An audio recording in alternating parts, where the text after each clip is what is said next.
Russia may be losing its grip on Crimea, but not because of a dramatic battlefield collapse or a sudden breakthrough that changes everything overnight. What if the real battle for Crimea has already begun quietly, methodically, and far from the headlines? Because over the last several years, Ukraine has been targeting something far more important than territory itself. Supply lines, air defenses, warships, logistics hubs. And according to a growing number of military analysts, the question may no longer be whether Crimea matters. The question is whether Russia can still realistically hold it if pressure continues to build. And if that sounds dramatic, consider this. Crimea is not just another occupied territory. Strategically, it may be the center of gravity of the entire war. To understand why, we need to go back. Russia's full-scale invasion of Ukraine began in 2022, but the battle over Crimea started much earlier. In 2014, amid political turmoil in Kyiv, Russia moved quickly to seize the peninsula in an operation defined by speed,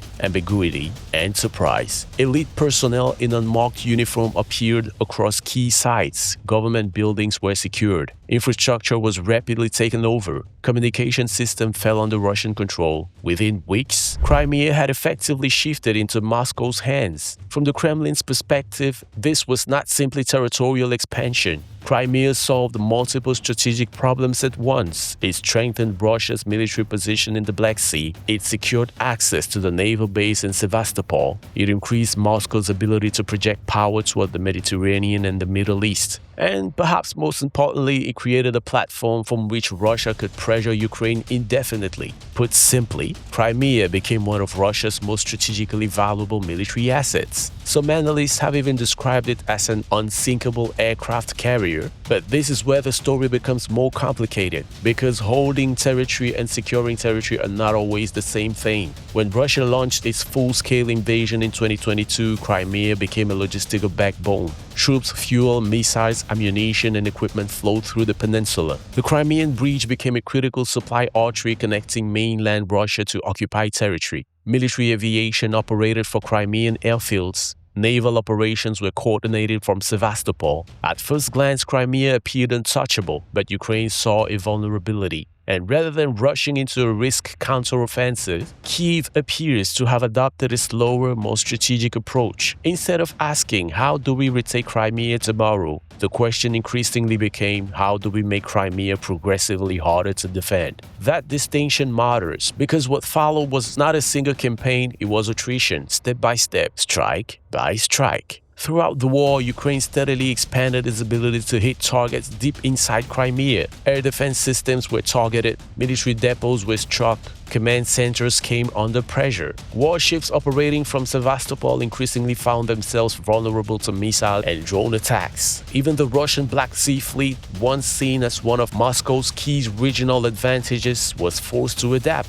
Some vessels relocated, others reduced operational freedom, and suddenly, a place once considered secure began to look increasingly contested. But here's what many people miss. The significance of these attacks is not necessarily in what gets destroyed. It is in what gets disrupted, because wars are ultimately sustained by logistics, fuel, ammunitions, repair networks, transportation corridors, command infrastructure. Military power is not simply about how many soldiers a country possesses. It is about how effectively those soldiers can be supplied. And that brings us to perhaps the most important strategic question surrounding Crimea today. Can Russia continue supplying and defending the peninsula under sustained pressure? Because over time, Ukraine's strikes appear to reveal a consistent logic. Not symbolic attacks, nor random attacks, but selective pressure against systems that enable Crimea to function as a military platform. And nowhere is this more visible than in transportation. The Crimean Bridge has become more than infrastructure. It is symbolism, logistics, psychology, and strategy all at once. For Russia, the bridge represents permanence, connection, control, a statement that Crimea is inseparable from mainland Russia. For Ukraine, however, it represents vulnerability, because every military position depends on access, and if access becomes unreliable, everything changes. Several attacks have already demonstrated that the bridge is not immune. Temporary shutdowns disrupted movement, repairs became necessary, security expanded. Each incident raised a larger question. What happens if supply routes become increasingly difficult to maintain? And this is where analysts begin dividing into camps. Some argue Crimea Crimea remains too fortified to become strategically vulnerable in the near future. Russia still maintains layered defenses, it still controls southern corridors connecting occupied territories, it still possesses substantial military resources. In this interpretation, Crimea remains difficult, perhaps impossible, to retake militarily for years. But another school of thought sees a different trajectory.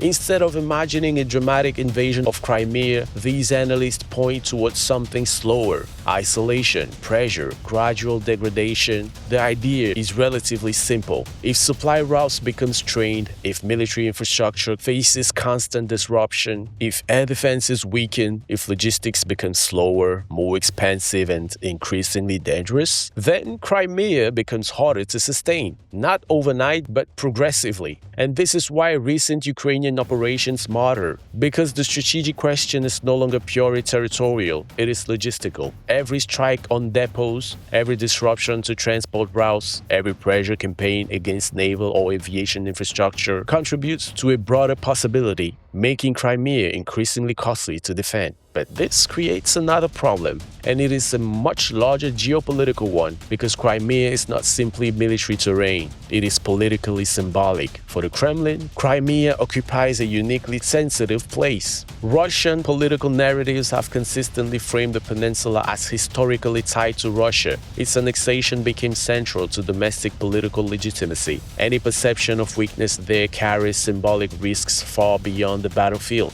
which means Moscow faces a difficult balancing act: escalate defenses, shift additional resources, reprioritize military commitments, or risk strategic erosion over time. And none of these choices are cheap, especially during a prolonged war. Now, this doesn't mean Ukraine is on the verge of retaking Crimea. That conclusion will move far beyond what current evidence supports. A direct military campaign into the peninsula would remain extraordinarily difficult. Crimea is geographically challenging. Defenses remain significant. Russia's military presence is still substantial. And any attempt to advance militarily would likely come with enormous costs. But perhaps that misses the bigger point, because the real story may not be about immediate liberation. It may be about leverage, pressure, and positioning. The possibility that Ukraine is shaping future conditions rather than forcing immediate outcomes. In military strategy, battlefield victories are often prepared long before they become visible. Sometimes success comes not from direct confrontation, but from gradually reducing an opponent's options. And if that is the strategy unfolding around Crimea, then what we're watching may not be the final act. It may simply be preparation. So what happens next? There are at least three plausible scenarios. The first is stagnation. Russia absorbs the pressure, defenses improve, supply routes adapt, Crimea remains contested but stable. The second is strategic isolation. Repeated disruption makes logistics harder, military operations more expensive, and Russian control increasingly constrained. Not collapse, but erosion. Then there is a third possibility. A broader shift in battlefield momentum changes the equation entirely. In that case, Crimea becomes more vulnerable, not because of one event, but because multiple pressures